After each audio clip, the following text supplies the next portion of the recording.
أعوذ بالله من الشيطان اللعين الرجيم بسم الله الرحمن الرحيم السلام عليكم ورحمة الله وبركاته.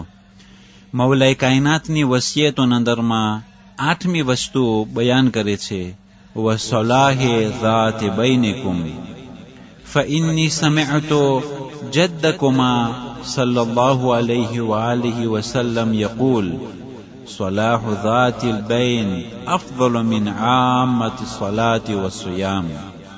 વસિયતના અંદરમાં કહે છે આપસના અંદરમાં ઇસ્લાહ કરાવજો, આપસના અંદરમાં દોસ્તી કરાવજો, કારણ કે મેં તમારા બંને જદ્દે બુઝુર્ગવાર સલ્લલ્લાહુ અલૈહિ વસલ્લમ પાસેથી સાંભળ્યું કે આપસના અંદરમાં દોસ્તી કરાવી, આપસના અંદરમાં દોસ્તી કરાવી હર એક નમાઝ અને હર એક રોજાઓ કરતા બહેતર છે.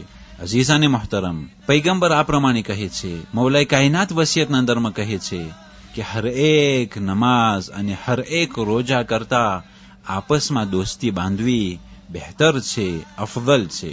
તે નમાઝ ચાહે કોઈ નબી પડી હોય, કોઈ માસૂમ પડી હોય, ખાને કાબાના હરમના અંદરમાં પડેલી હોય, કોઈ પણ મસ્જિદોના અંદરમાં કોઈ પણ તરફથી તે નમાઝ હોય, એક પલ્લામાં રાખવામાં આવે અને તેના બાજુમાં હર એક અવલિયા જે રોજા રાખ્યા હોય એ રોજા ચાહે પછી આપણે ચોથે ઇમામ અલૈહિસ્સલામના હોય કે પછી ઇમામે ઝમાન અલૈહિસ્સલામના હોય, એક પલ્લામાં રાખવામાં આવે. હર એક રોજા, હર એક નમાઝ કરતા આપસમાં દોસ્તી બંધાવી, આપસમાં દોસ્તી કરાવી એ બહેતર છે, અફદલ છે. અઝીઝાને મોહતરમ, અગર જો કોમના અંદરમાં સંપ અને સલાહ નહીં હોય, કોમના અંદરમાં પ્રગતિ કદી નહીં હોય. અગર જો એ કોમના અંદરમાં ભાઈચારો નહીં હોય તો કદી તે કોમના અંદરમાં બરકત નહીં હોય, તે કોમ કદી આગળ નહીં વધી શકે. એટલા માટે એક દેશને પછાડવા માટે જે બહારની તાકાતો છે એ લોકો એમના છુપાઓને દાખલ કરતા હોય છે. એ છુપાઓ એ દેશના અંદરમાં, એ કોમના અંદરમાં બેદિલી ફેલાવતા હોય છે, એકબીજાને બજારતા હોય છે, એકબીજા પ્રત્યે દુશ્મની ફેલાવતા હોય છે. એ બહારની તાકાતોનો ઈરાદો એ હોય છે કે નોખા પાડો, જેથી કરીને સરખી રીતના હુકુમત તેઓ કરી શકે. તો આ ઇસ્લાહ જે છે, દોસ્તી જે છે, માસૂમોના નજરમાં બહુ જ ઉત્તમ છે. અઝીઝાને મોહતરમ, ખુદાનું શુકર છે કે આપણે કોમના અંદરમાં એક્યતા છે, ભાઈચારો છે. ખુદા આ એક્યતાને મજબૂત રાખે, આ ભાઈચારાને ઓર આગળ તરક્કી નાયત ફરમાવે.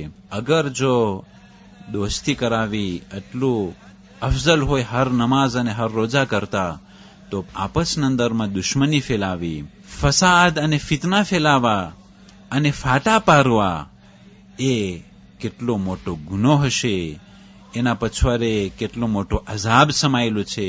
અગર જો ઇસ્લાહ કરવામાં એટલું સવાબ હોય તો પછી અકલનો તકાજો એ છે કે મોહબ્બતમાં ભંગ પાડવો, ફાટા પરાવા, એના પછવારે કેટલો મોટો ગુનો સમાયેલો છે.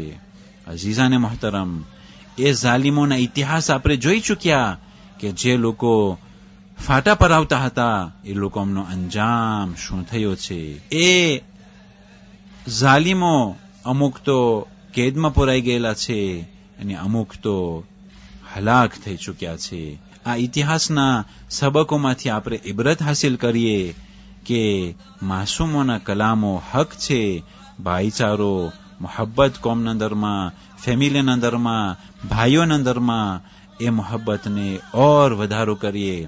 અને આપસના અંદરમાં અગર જો કોઈ ઝઘડા કરતા હોય તો મોમીનોનો ફરીજો છે ફાસલેહુ બૈનહુમા, એ લોકોના વચમાં સુલેહ કરાવી. અને જે પ્રમાણે મોમીનો ફાટા પાડવાથી દૂર છે એ જ પ્રમાણે હંમેશ માટે ફાટા પાડવાથી દૂર રહે, કારણ કે એનો અંજામ બહુ જ ખરાબ છે.